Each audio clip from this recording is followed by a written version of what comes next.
Hello, everybody, and welcome to the Smoko podcast. My name is Alexis Armstrong, your host. Nice to meet you. The Smoko podcast is a place to celebrate and highlight women working within STEM and trade occupations. Tune in, take a break. We're on Smoko.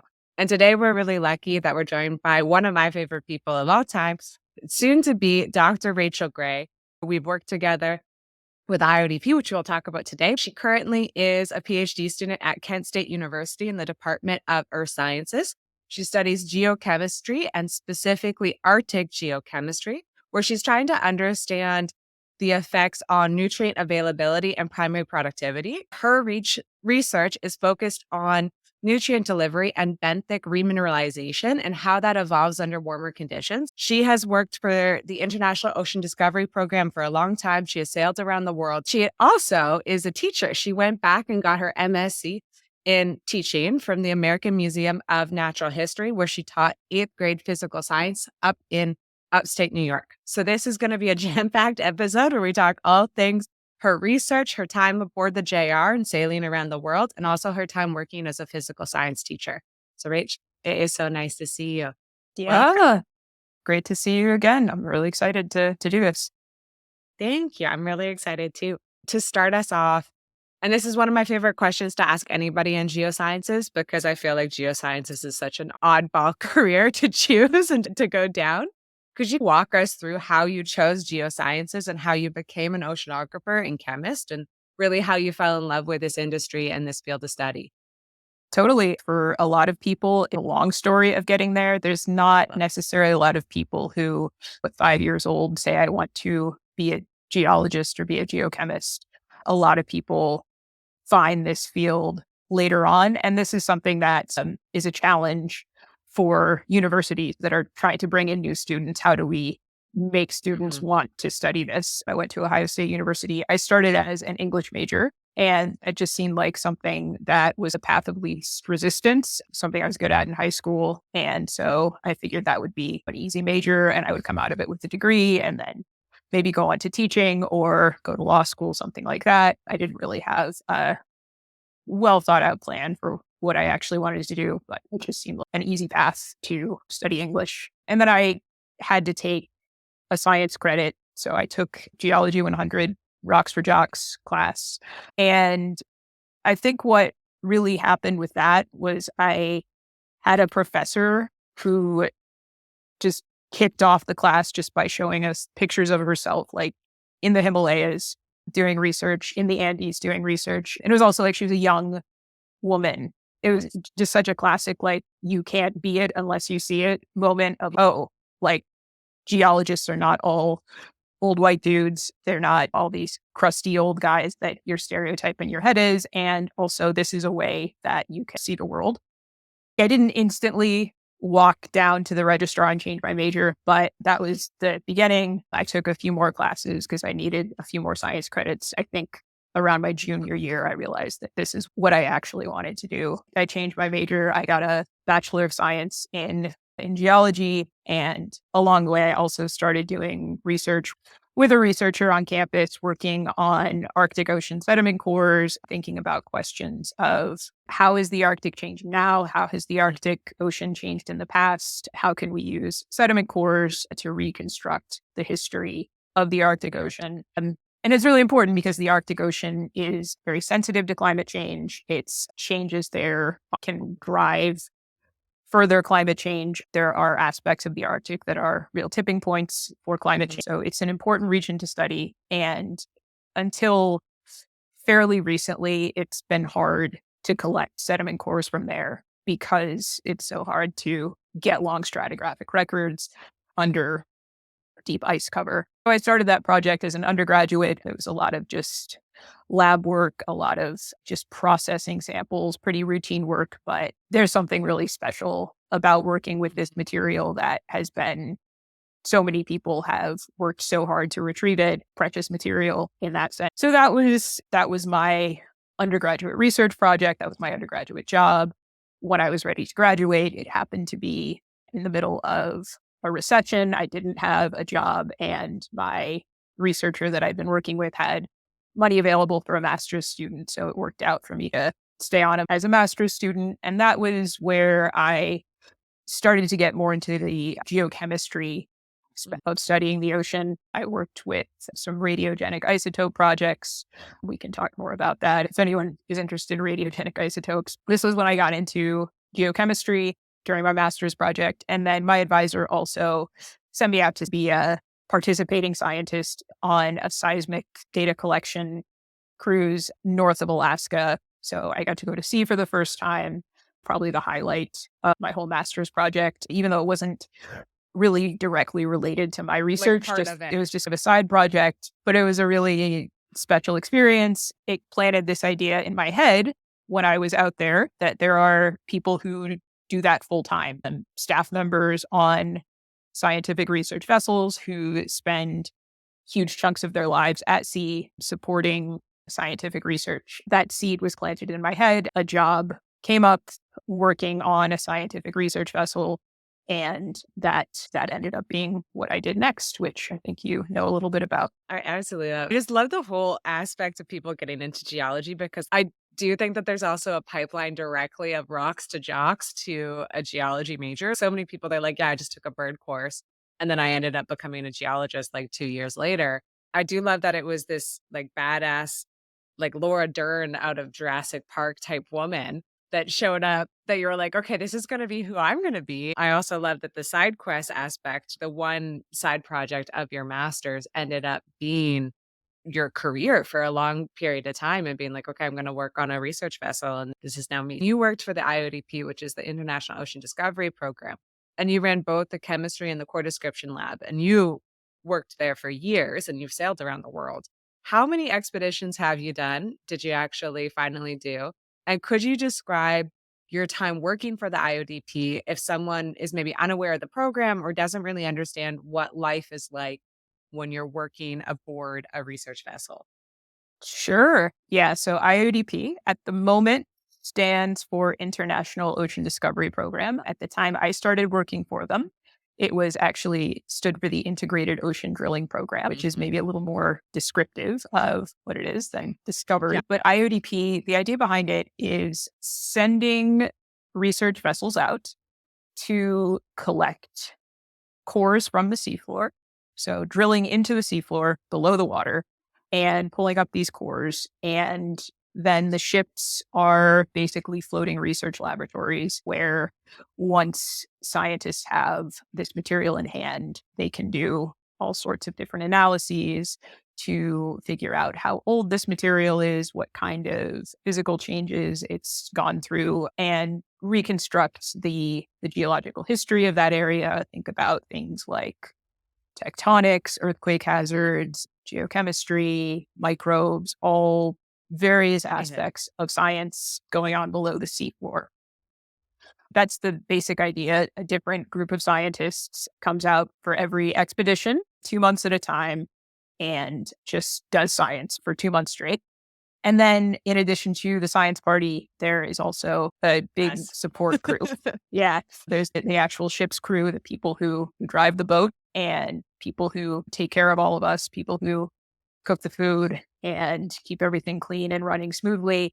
And then there's a core of research technicians, people who keep the labs running and really keep a lot of continuity of the procedures from one expedition to another, support the scientists in whatever their scientific goals are for the expedition, and make sure that this material that we have gone to a great deal of effort and spent a great deal of money to get is taken care of, is handled properly, and that we're getting the most science out of it that we can. That was the job, being a technician. As you mentioned, I started out in the chemistry lab. I eventually worked doing core description lab. In both of those cases, helping the scientists assigned to those labs do what they needed to do, giving them the support, helping them run instruments, and just keeping the science going.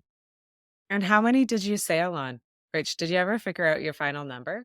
I want to say 11 or 12. I don't actually remember, but I think 11 or 12 expeditions. And then in between those, also, even when the ship was not on an expedition, spending time on the ship, keeping things running and maintained. Generally, the schedule is 2 months on, 2 months off. So every year, 6 months of that year is spent on a ship in one capacity or another. maybe for people who don't know, the program is like when we're talking about 2 months, we're completely at sea. So once we leave port, we usually don't come in unless it's been an emergency or something has happened that we have to come in. But we're straight up at sea for 2 months straight. It's Mhm. only 120 people. There's shifts as well. So you probably end up seeing the same 60 people, and that's it for 2 months. Mhm. Sometimes you don't see the sun for 2 months. You live in a little bunk, which you share with someone else, like a little bunk bed situation. You don't hot bunk, thank goodness. But it's 2 months of pure science. And we're also in charge of doing the technology behind capturing a lot of this data. If she's done 10 expeditions, how much time does that go? I think it's like almost at like 2.5 years or something like that. I think I worked it out to At be sea. a little over 2.5 years when all is said and done. 2.5 years of your life spent at sea, which is Yeah. absolutely crazy, like a sailor of the old days. I explained our lifestyle when we did that almost as being roadies for a traveling musician or something. Like it had that lifestyle to an extent. Your favorite memory of this time of your life of working as a technician and living aboard this vessel, what's your favorite one? And then maybe what's the flip side of that? What's something that you don't miss about living as a technician? Favorite memory is hard. I feel like I don't think of that many specific moments of this was wonderful, but just the general sense of being part of a team, being part of a group of people where we work together really closely for long periods of time, and that's your only company. You get really close with the people you work with to the point that you just have a little shorthand with each other. That's really special. Some of the things I got to see, I shouldn't say I don't have a favorite memory. Some of the things I got to see were really special. Getting to see icebergs, being off the coast of Alaska where it's light out at 3 in the morning. That was extremely cool being Cool. within sight of the mountains of Alaska and being at sea. Those are all special memories, getting to Mm, see so many special things, sailing into Hong Kong and just seeing this big beautiful. city emerging Yeah. out of. As far as things I don't miss, it gets hard. It's 2 months on and it is fully on. There's no breaks for holidays. There's no weekends. You're working 12 hours a day. And it Minimum. at minimum, it wears you down after enough time, but it does wear you down to work that schedule as you're departing the ship and you're just thinking, oh, I am going to be back here in 2 months doing this again. It's, Yep. it can be a grind. I think my answers would probably be the same. Some of the best things that I think of that I miss is seeing some beautiful, like natural things like icebergs in Hong Kong and like cities, but also seeing animals. Like the first time that I saw a whale shark will still live in my head rent free for the rest of my life because I just lost my mind. Like I almost started crying. I was just like, there's a whale shark. And I just like couldn't handle it. Same thing with like humpback whales or the first time I saw a penguin. And, like, any first animal that I've ever seen, I probably almost cried just sitting there, like, smoking because I was still smoking at the time, just being like, "Oh my god, it's so beautiful." So, like, I always think of that. One of my favorite memories that I think of is because it's just right, it is a long 2 months, and, like, you do hit that point of, like, week 6, week 5 where you lose your mind. Rach has seen me at some of the worst times of my life because your mental health does take a dip. But one of the aspects of that in a funny way is that everyone kinda starts going a little bit loopy. And, like, we had a pigeon that was aboard the ship. And do you remember this? And it Oh, yeah. died. Yeah, and Yeah. Rachel decided that we should hold a Viking funeral for it, and we sang taps, and we were all dressed up, and then we hung it over the bottom, and we did, like, R.I.P. Smoko, and we, like, all sat there very like, we were completely loopy-doopy. No, that yeah. So now I'm now thinking of favorite memories, and that's a favorite memory. We had a fake jug band that we Yes. created Mhm. that was in honor of the pigeon, I think. Yes, it So is. that was yeah. So that was a great memory. Yeah, just the collective silliness that Mm. you can get to when you've been at sea for that long. It can be really fun. On a good expedition, it will go towards silliness and not like sniping and Yeah, nastiness, rude. but it becomes like a fun silliness of we have all been in this thing for so long that we have lost all inhibitions and are just Yeah, unhinged. We're just un- unhinged at this point, and we're here yeah. together.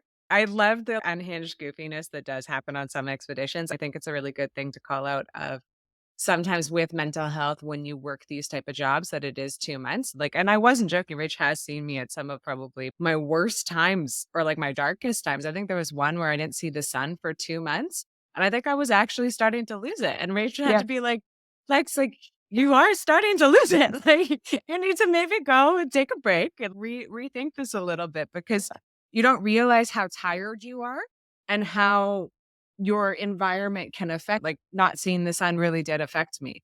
I was stuck on graveyard shift, and I didn't see sunlight for 2 months, and you're just tired, you're exhausted. So I think that's a really good call out, and thank you for mentioning it because it is a real effect of this type of unfortunately, this type of work.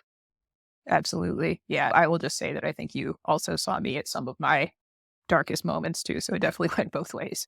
Yeah, definitely. That's the thing. That's maybe the only, like, good thing is you have collective goofiness, but you also have collective people that are all there to be Yeah, like, "Yep, yeah. you're gonna see me like this in 1 week, and we're all in it together a little bit." After you completed your time aboard working as a technician, you left, which was very sad, and I was mourning. You went to complete your master's in teaching from the American Museum of Natural History, and then you went on to teach 8th grade physical science up in upstate New York.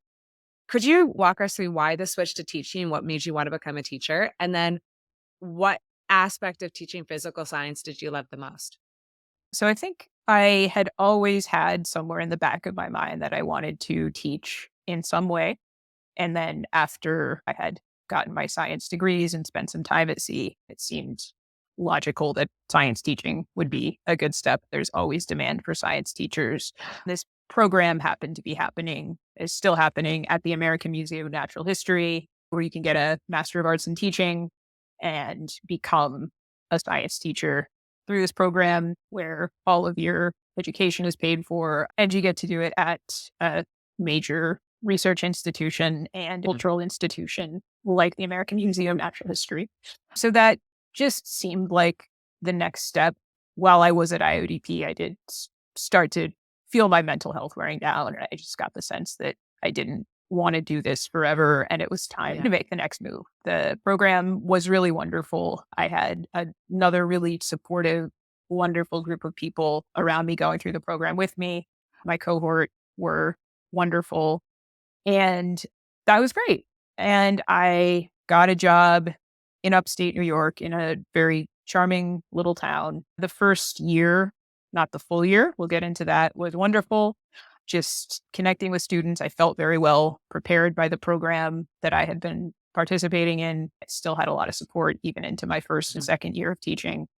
I liked the students a lot. That was an aspect that I really loved. I loved the fact that it was 8th grade. We're not quite getting into a time when testing is so emphasized, when college admissions are so emphasized. So Yes. it's still a point where you can have some fun with students. 8th graders are a really nice age where like they still appreciate a goofy sense of humor. They can appreciate a little bit of sarcasm too. It's a fun age. I know some people will say, "Oh my gosh, 8th grade was so hard." And there are a lot of hard things going for students at that age. It's also still a time when you can have fun with them as a teacher. I love that aspect of it. But I started my first year of teaching was the 2019-2020 school year. So right Yeah. around March, shut down Yeah. for COVID. Oh, And then goodness. the year after that was really rough just because we were still figuring out how can we do school safely? How can we do all of this safely? And so that was a rough transition and that was a really challenging time teaching through COVID. I couldn't even imagine. That's, like, completely falling off the cliff, right? It Yeah. goes from one thing of being normal life, normal teaching, and you're just getting started and getting your feet under you. I think it's testament to you and how badass you are that you think 8th grade is, like, a lovely time to teach. I would be terrified of them. I think that they would bully me, and I do not think that I would be able to control the class, but the fact that you could is a testament to you. But then it's a complete freaking fall off the cliff. I couldn't imagine how difficult that was. My next question was probably what was the most challenging aspect, but I'm guessing it was COVID. I think I had this first year where I still had all of my ideals about teaching. And I don't think it was entirely COVID upending things. I think a lot of Okay. it was just COVID revealing a lot of problems that had been there. I don't want to be like society, man. But really a lot of Society, structural, man. I mean, Yes. really, it Yeah. unveiled a lot of structural problems in our society. The fact that so many kids, if they're not going to school, they might not be getting a meal. If they're not coming to Mhm. school in person, that might be the only time they eat all day is the school Shame. lunch. So many kids who just would have nowhere to go, would just be Yeah. completely unsupervised if they don't have in-person school.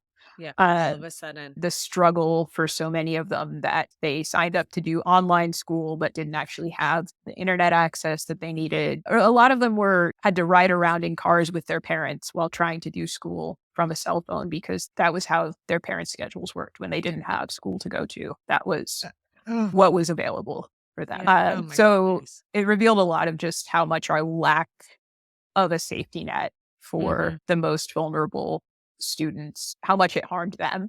That was really challenging. And it really, having online school, I got a lot of insight into the home lives of a lot of students, some students who just had to live in this environment where it's just constant noise. They live in an apartment Oh, where somebody's blasting music 24/7 and 24/7. they're supposed to learn in that Mhm. environment. And then I felt like the where my school district came down on it was that, your primary role is to make sure these kids have somewhere to go. And whether they learn anything or not, that's secondary to just Making sure making they're sure. Yeah. okay and Yeah. stable. And that is important. And I don't want to discount the importance of that, but it also felt a little bit like being told that you're a babysitter. This was a time before we had COVID vaccinations, and it felt like our health was being put at risk You're still going through because, a yeah, pandemic yeah, yourself, so no one knew yeah. anything at that time. And they basically said, we need you to be here in person for these kids who won't have Ooh, anywhere else to go. We think that we're willing to take that risk on your behalf. and you're We've, like, we've "No." decided that you'll take that Mm, risk. So that was really hard. I felt pretty devalued by mhm, that. That was a moment where I decided that teaching right now in public schools in K through 12 wasn't going to be right for me right now because it was mhm. such a hard 2 years that I couldn't see myself walking back into a school for a third year at that moment. Who knows what my future will hold? Maybe in the future, going back to some kind of K-12 teaching role is not out of the question for me, but in that moment, it was not something I was going to keep doing. I'm sorry that was the direction that your school district went in because I think, yes, completely, I would have felt completely devalued, but I also just don't think that you guys are trained for that either. That's almost a role of a social worker, a role of a counselor, a therapist. It's more a public health or a mental health space, let alone like a teacher. I love my students and I want to represent the stability in their life, but at the same time, I teach geology or I teach chemistry. I probably would have made the same decision. I'm sorry that happened to you. And I'm sorry that kind of all teachers across the board went through that, right? I mean, Absolutely. I'll just point out that there are a lot of teachers leaving the profession right now. There has been a large spike in teachers who've decided this isn't for me mhm, because all of these responsibilities beyond teaching have been yeah, piled on for so long. And so many teachers go into it with the intention of doing good, with the intention of changing lives. And the system just takes advantage of that. But they don't provide the resources, they don't provide the support systems of those social workers, of those counselors. They just say, we're going to pile this on you. There's this completely toxic phrase of don't do it for the income, do it for the outcome. And it's basically ugh, just saying, we know we don't pay free you enough. labor. We know that we don't support you enough, but we're going to take advantage of your nature as a person to do good. Make Yeah. you feel guilty about being Uh, wildly undersupported. we know that you're a good person and we know that you love these kids and we're going to manipulate you and use your love of these kids to make you do things that are outside of your scope. It's Absolutely. ugh, no, that's bad. You left the profession and then you went back to academia and went back to research and you're currently doing your PhD understanding the geochemistry of the Arctic Ocean.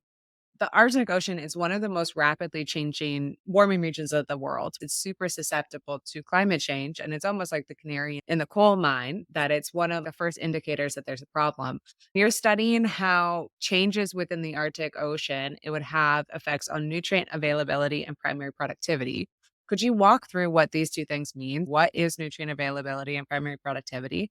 And then why is the Arctic that canary in the coal mine? The idea here is that the ocean is a huge place for life.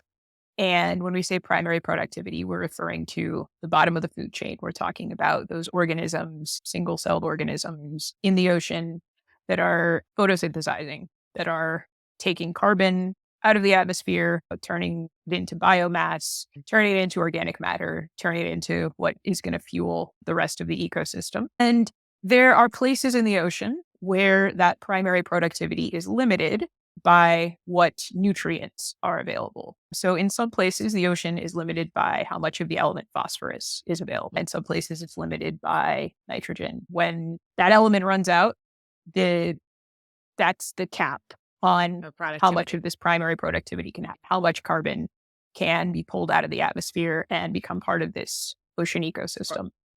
And that's a big control on the amount of carbon in the atmosphere. If we're able to see that primary productivity increase, that is potentially a way that some of this Mhm. carbon that's in the atmosphere is going to be Organic carbon. Yeah, used it. become organic carbon, become part of the long-term storage in sediments as opposed to cycling through the atmosphere and leading to climate change problems. So this is potentially a feedback on, let me back this up. So this is this nutrient availability. It can be the limiting factor on Yeah. primary productivity in the oceans. And one of the things that we haven't really appreciated about how these nutrients get into the oceans is that ice sheets are actually really important parts of nutrient delivery to the oceans. We have these ice sheets underneath them. We can have a lot of chemical weathering happening. We can have physical weathering happening, and they can be really efficient nutrient factories. Their meltwater can help deliver nutrients. It can help cause upwelling that brings nutrients to where our photosynthesizers can use them. So ice sheets can be really important parts of this cycle that we don't always think about. As ice sheets melt, it's possible that they will become even more important parts of this cycle. To understand how future ice sheet melting might perturb the biogeochemical cycling in the oceans, we can look back to the past. So we can look at sediment cores that record where sediment is coming from, where these nutrients are coming from, how they've been stored in the deep sea, in sediments on continental shelves. And we can start to get a sense of what we might expect in the future, how melting ice sheets are going to change nutrient delivery, nutrient availability in the oceans. To paraphrase maybe for someone who's not in oceanography. So you're looking at the changes in ice sheet records basically through time because ice sheets, when they either break down physically or the chemicals, it's going to introduce higher amount of nutrients. And the two nutrient cycles that we're looking at is at phosphorus and nitrogen, depending on where you're at within the water column and area of the ocean. You're looking at nitrogen and phosphorus, and you're looking at that increase within ocean chemistry and how that interacts with the carbon cycle of going from inorganic carbon and bringing it down into the deep ocean to store it into this organic carbon to enter into an organic system. The spike of nutrients will increase the spike of primary productivity, which will then have the cycle of carbon. So that's the loop that we're looking at, right? Yeah. So just to clarify, when we're thinking about the chemical weathering, we're really thinking about the ice sheet itself Okay. sitting on top of bedrock and just grinding away at that bedrock, helping to release nutrients from there. The meltwater underneath the ice sheet itself is going to help with that chemical weathering, help Wonderful. turn some of that bedrock into forms that will be useful for primary productivity. And then I didn't mention the specific nutrient that I'm focusing on right Yes. now, but I'm actually focusing on iron, which we Oh, don't okay. always Wonderful. No, you doesn't don't. always come to mind Yeah. as a nutrient. We tend to think about phosphorus and nitrogen as our nutrients that limit that primary productivity. But iron is also an important micronutrient, and iron can also limit productivity in some parts of the ocean.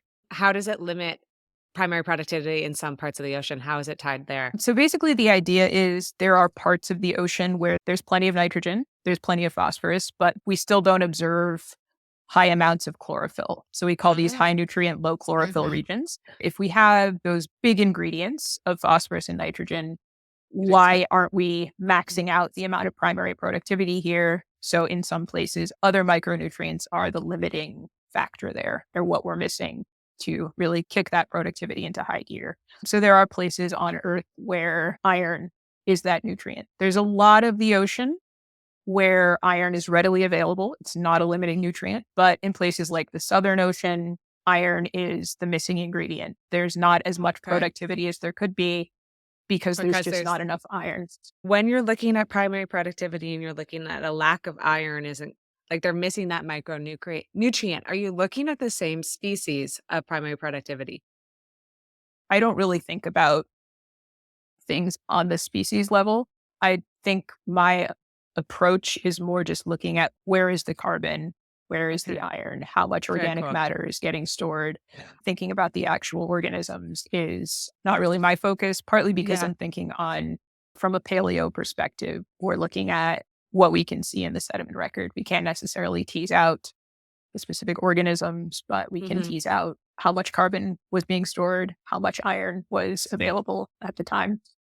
I think the initial observations of these high nutrient, low chlorophyll regions, people weren't necessarily looking at a species level. They're just looking at the amount of chlorophyll that's in the water. And we're using that as a proxy for, if we see a lot of chlorophyll, that tells us there's a lot of primary productivity. If we don't see much chlorophyll, that's a good hint that productivity is being limited there.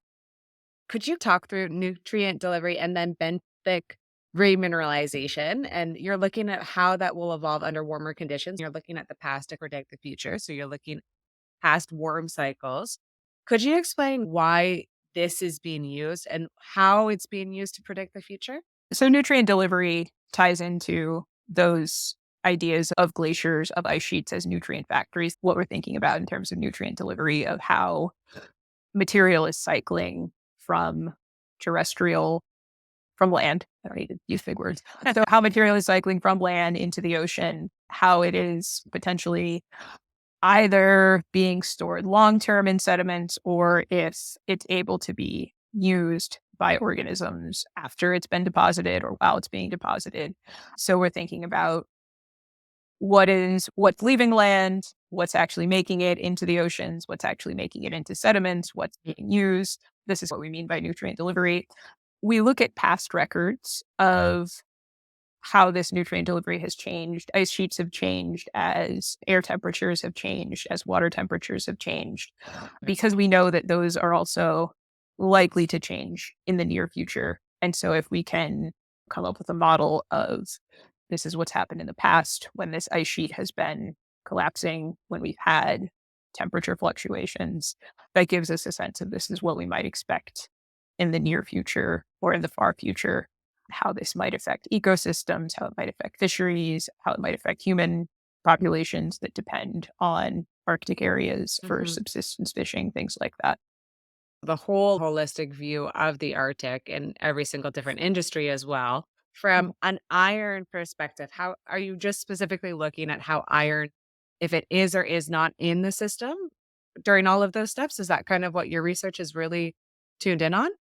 So at the moment, I am focusing on iron and not just the bulk quantity of iron, but also questions of how bioavailable that iron is. Is it iron that's incorporated into relatively easily remobilized forms, or is it iron that's in what we might call recalcitrant forms or non-reactive forms? So once this iron is delivered, if it's in a form that's really hard to get out, if it's in a really hardy mineral, that's going to be harder to remobilize than if we have this really reactive iron that's being delivered to the seafloor in ways that Readily is easier available to be remobilized. When you're talking about remobilization, are you talking about the ease that it would break out of its inorganic kind of mineralization? Yeah, exactly. And we get at this in the lab by taking these sediments and exposing them to different reagents, exposing them to different chemicals.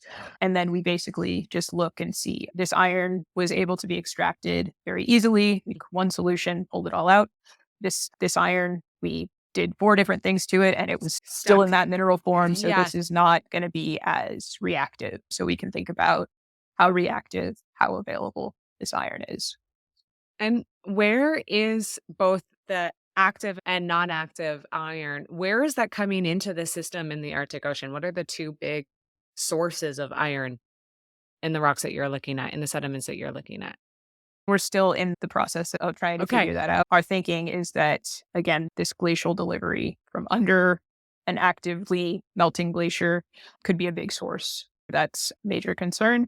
We can also think about potentially material that gets entrained, gets pulled into icebergs. So as icebergs are calving off of a And glacier, then drop. those can also potentially move material a lot further from the ice source and distribute that iron and those other terrestrial materials further Okay. afield. That's like a forensic death of an iceberg, basically, or like a grind of an iceberg to try to figure out where this iron is coming from, which I really like. Thank you for getting into it. And thank you for Yeah. discussing your research.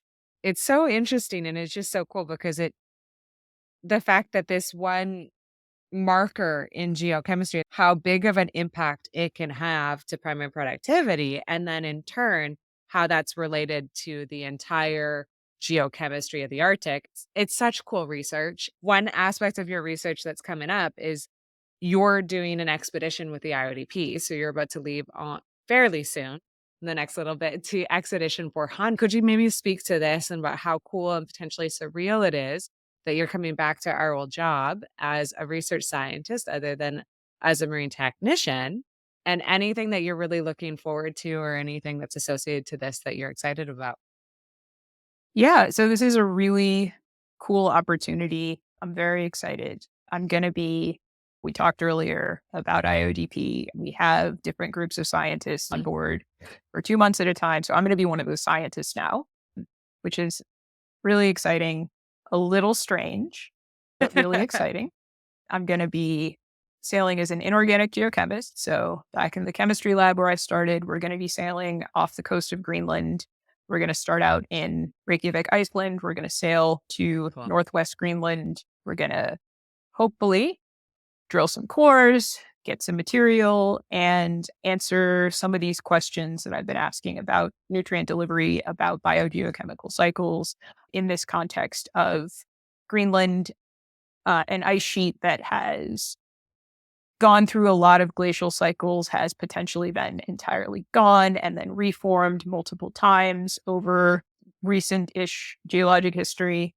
So to be able to look at those records over a long time scale, over many glacial cycles, put together some ideas about how nutrient delivery might change as, unfortunately, the Greenland ice sheet is dramatically Gone. changing. It's as a full circle moment that you're going back to where you started in the chem lab. I think that's absolutely fantastic. It is probably going to feel weird because a lot of people that we work with are still there and like old bosses. So you're going to be like, oh, hello. Nice to see you again. Yeah. I made the joke that I could just be like very demanding, just a complete diva, just make things absolutely miserable for the technicians. Of course, I will try not to do that, but Yeah. maybe I could play the diva for a little bit and then Oh, I think you let the 100% should play the diva. just 100% you should. I worked with scientists who just walked in and just absolutely just had nothing nice to say. Just, what kind of lab is this? Is this a lab for imbeciles? What's the matter with this place? Who's running this place? Just absolute abuse Yeah. hurled at me. Obviously, I would never actually do that, but it's tempting to maybe put that on for half an hour and get people a little scared. 100%. I think you should just play into it for 5 seconds of it, but I agree. I know that you won't actually, but yeah, some of the scientists that would just like treat you as like a running maid, and you're like, we're all scientists here too, man. We created those machines that you're running, and your data is all dependent on us. Like, what? And they'll just be like, get me a marker. And you're like, okay. Like, there's 10 in your hand right now. Like, please just calm down with this power trip. Like, it's 2 a.m., ma'am. Go have a coffee and come back. Yeah. But I am genuinely excited. My first expedition was actually to Greenland. That was my first time on the Joides Resolution on our research vessel. It's cool to do that again. It's not cool that the program is coming to an end. Yes, that's not cool. I'm excited to get one last trip in before the program wraps up. I'm happy that you get to go back on the boat, and I just think it's so freaking cool that you do as a full circle moment, and I love that first and last one for IODP was to Greenland. That's pretty wonderful. It's gonna be cool to sail on it again. You're gonna be stuck eating potatoes and onions for 2 months, so I don't envy you there, but other than that, it's gonna be fantastic.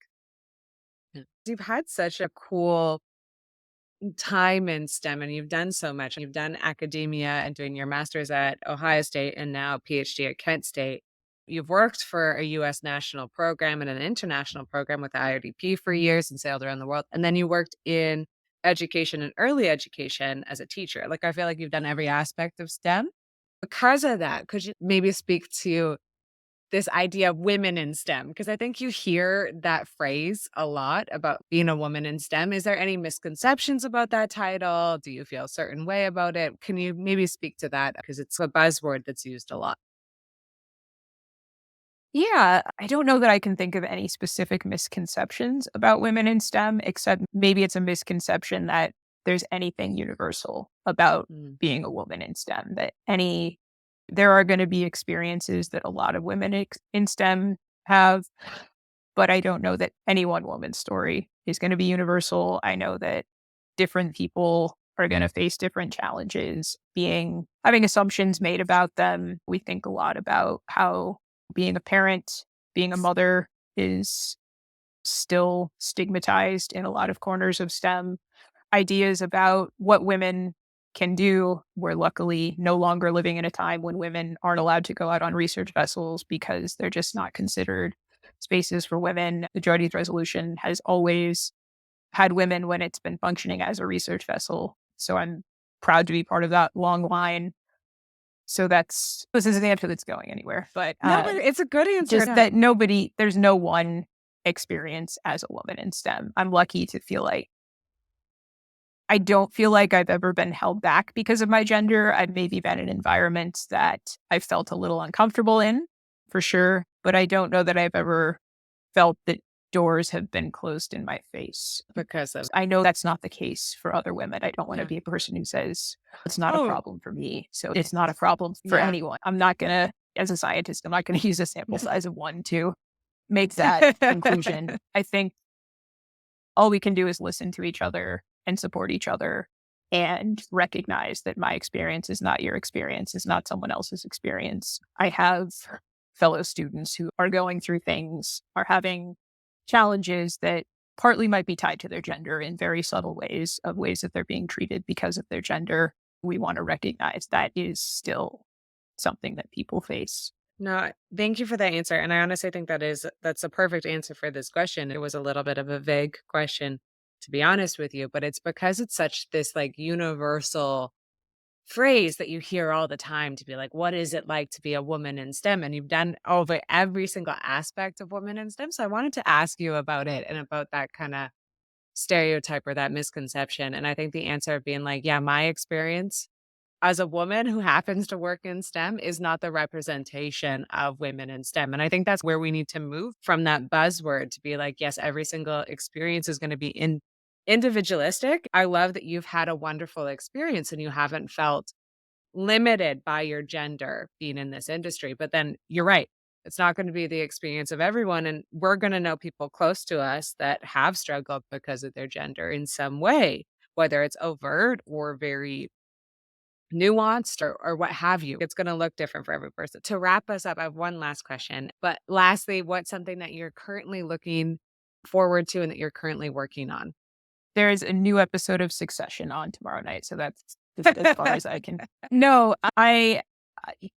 going to Greenland is Mm. definitely the very exciting thing that's looming ahead. I'm about to do PhD candidacy exams. I'm excited for those to be over, hopefully with a successful outcome. Yes, So I'm excited about that. I'm looking forward to just keeping on with the research I'm doing. I have some exciting collaborative stuff happening with researchers in Norway. So I'm going to be traveling cool. there in the fall for a meeting and to hopefully make some headway on some collaborations there.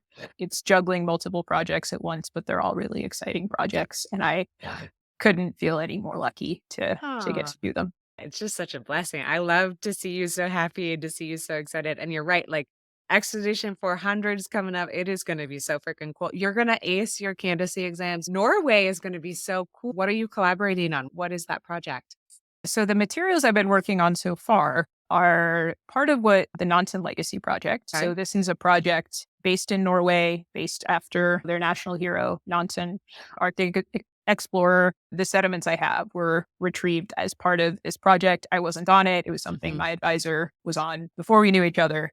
But as a culmination to this project, having a meeting in Norway that's talking about all things Arctic, all things related to ecosystem change. So I'll get to meet some of these people I've only known as heads on a Zoom Uh-huh. window and hopefully move forward with working on these projects collaboratively. Something people don't necessarily realize is that a lot of seagoing research is very collaborative. Mm. You're working with different people to understand different aspects of this material. No one person can understand all of the aspects, and being part of this collaborative meeting is something I'm looking forward to as well. You're right. I think like one, oceanographic cruises are just so hard to arrange logistically. And then to get that material, it's so expensive. It's so hard to get.